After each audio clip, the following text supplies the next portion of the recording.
Welcome to our presentation about cultural theories, where we're going to cover Edward T. Hall's theories, Gert Hofstede theories, and Richard R. Gesland theories.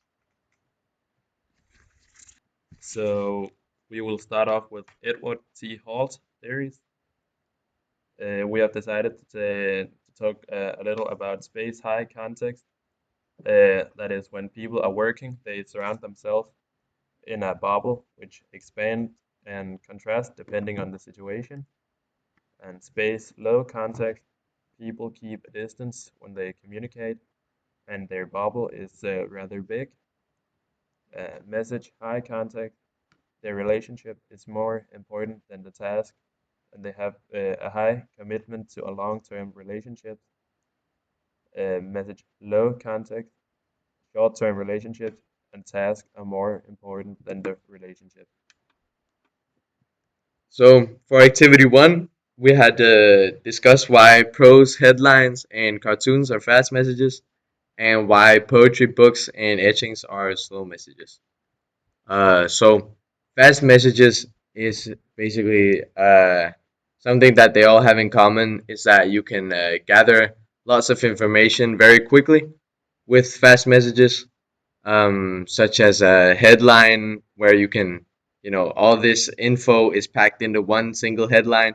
And in a cartoon, it's mostly like pictures and stuff where you can gather all the information very quickly. Whereas slow messages, they often take longer time to read and understand and process the meaning of it, such as a book, for example, which takes a long time to read, and poetry, which often has a deeper meaning and takes some more time to, understand.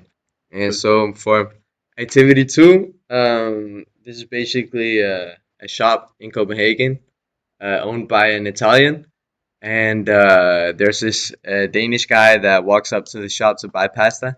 And while the Italian shop owner is serving the Danish customer, another customer enters the shop who is Italian, just like the shop owner.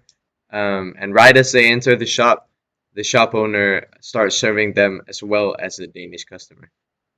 So for our second activity, we had to discuss how we think the Danish customer and the Italian customers would react to the shop owner's way of serving customers. As a Dane, if I was in this scenario, I would find it discriminating that as soon as a customer walks in with the same nationality as a shop owner, he just starts serving them uh, alongside me because I was being served first, and now just because they have a different nationality, they're like higher prioritized than me. But as an Italian, I would think he's a pretty nice person, and that he can find it amazing how he can serve two customers at once. So, using Hall's theory of monochronic and polychronic cultures, uh, we will say that the Italian shop owner is polychronic, which means that he can uh, do multiple things at the same time, whereas the Dane is monochronic, which means that he's used to doing one thing at a time, and that's why they both would behave like this. Then we have Gert Hofstede's theories, where there are three levels to human nature, and we call these three levels the mental program. And the three levels is the universal program, which like refers to what is common for all human beings, such as race and gender. Then we have the collective program, which Hofstede claims that culture is the element of a person's mental program that he shares with other members of his culture. And like he calls this element the collective program, as I just said before. And then we have the individual program, and this program of a human being is unique for each and everyone, and it's partly like, yeah, just formed by your surroundings. And yeah, Hofstede mainly focuses on the collective program, where under the collective program there are four dimensions. We have the power distance, which is the basically the acceptance of a difference in power. Then we have collectivism and individualism. which is as society, it's either like based on collectivism or individualism. And then there's also uncertainty, avoidance, and masculinity and femininity. Our first activity of a dialogue between a Danish guy and a Greek guy. The Danish guy, in case of high power distance, because he views the contract, as is mentioned above, his colleagues' son's soccer training. But the Greek guy is a case of low power distance because he views his son's soccer training as equal to his job.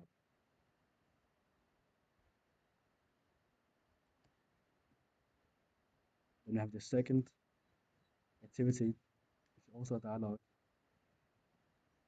We have a guy from Denmark and a guy from Japan.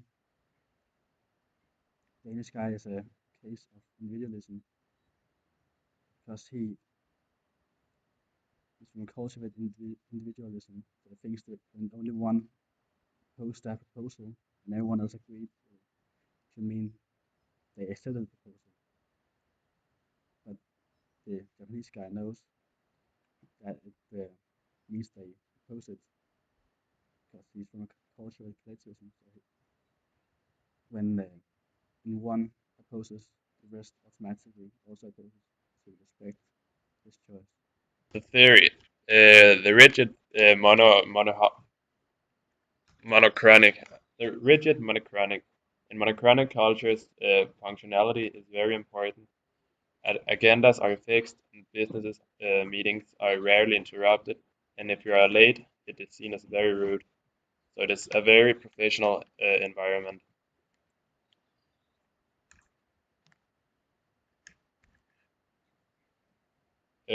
Fluid polychronic. They are more likely to miss deadlines and tend to value a loose schedule as well as business meetings.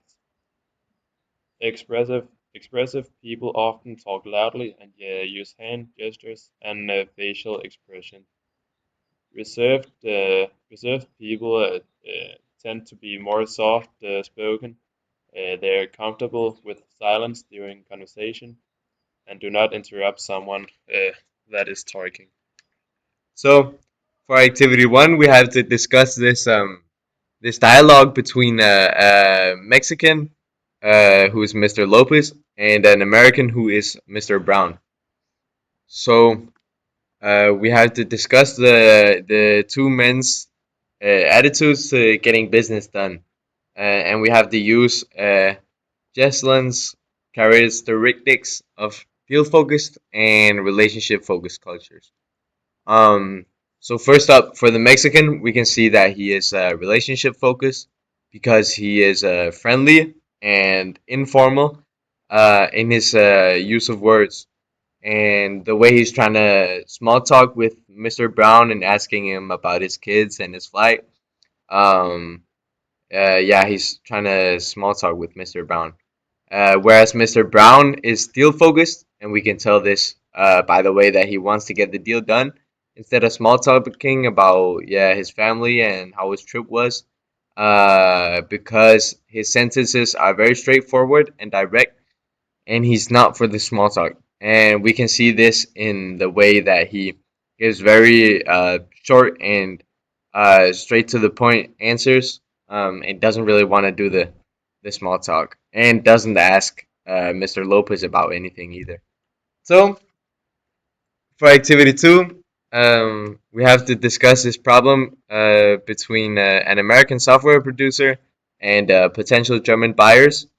And we're going to be talking about how this business proposal ends up unsuccessful. And so we had to discuss the possible reasons for the failure of the American company to sell its software to the Germans. And we have to use Jesselin's characteristics of formal, informal cultures. So basically, the American is of an informal culture, whereas the Germans are of a formal culture. And we can tell this by the way that the American is warmly greeting them and wants to makes jokes and wants to kind of small talk with the Germans, but the Germans really aren't for it, and they just want to speak about the business and then uh, get out as fast as possible. So they don't want this warm greeting, and they don't want any small talk. They just want to hear what the business is about and then get out. And that is why the business proposal failed.